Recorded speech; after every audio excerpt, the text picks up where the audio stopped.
Kapag stress tayo o kapag wala sa mood o di naman kaya ay kapag nakikita lamang natin ng mga junk foods, may urge talagang mapakain yan, di ba? Pero ang tanong, mayroon nga bang mga signs na nagsasabing sumosobra ka na sa pagkain mo ng junk foods? Oli kayo, pag-usapan natin yan.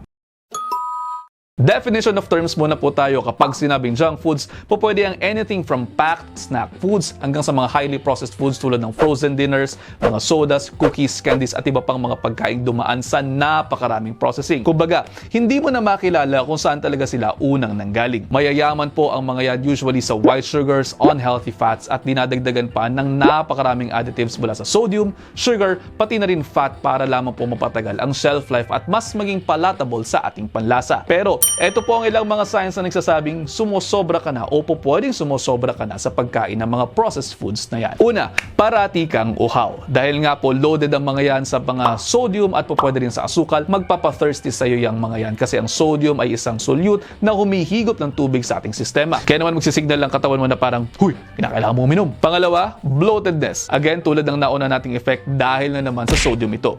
Basically, ang sobrang sodium sa sistema natin ay nagdudulot kasi ng water retention kaya ang ending, bloated ang pakiramdam mo. Para ma-counteract yan, mamaya sa dulo ng video, pakinggan ninyo. Pangatlo, mayroon kang regular headaches. Ito ay posibleng dahil din sa dehydration. Pwede rin dahil sa mga pagkaing aged, fermented, processed, canned at pickled na mayroong mga preservatives at additives tulad ng tyramine. Yan ang magdudulot ng headaches ninyo. Yang mga pagkain kasi na yan ay pwedeng nagdudulot ng vasoconstriction na pwedeng magdulot naman ng headache. Pangapat, sirasirang mga ngipin dahil nga po sa sobrang simple carbohydrates mula sa junk foods and again sa sugar and acidity na nagdudulot po ng mga sodas na naiinom ninyo, pwede pong magdulot ng imbalance sa microbiome ng ating bibig ang mga yan at yung acid pwede pong sirain yung enamel ng ating mga ngipin. Kaya ang ending, pwedeng masira ang mga ngipin ninyo. Kaya again, bawas-bawasan naman po ang pagkain at pag-inom ng mga ganyang klase ng pagkain at inumin.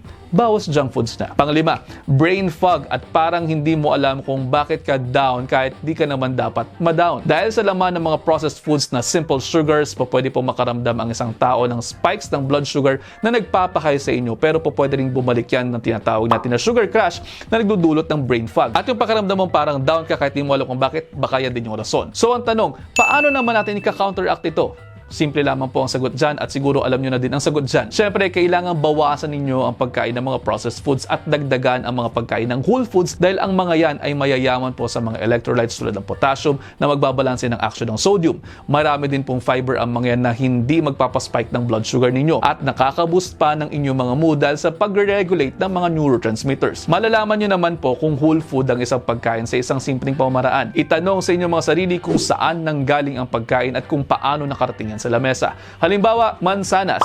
Alam niyo naman na ang mansanas ay pinitas yan, dinala sa merkado, inihain. Pero yung apple juice na nasa Tetra Pak, hindi mo alam kung ano na ang nangyari sa processing kaya yun ay processed food. O di ba? Simple. Kaya again, bawas-bawasan ang pagkain ng mga processed foods, mas damihan ang whole foods. At ayun, sana po ay nakatulong dahil ang gusto ko lamang naman talaga ay maging healthy kayo lahat. At sa huli, ano't ano man ang mangyari, tayo lang din naman talaga ang magtutulong-tulungan. Kaya naman yun lang for now. I-digest nyo muna dahil ang gusto ko, again, healthy kayong lahat. So, the next episode, pakipusuan kung may natutunan. Ingat!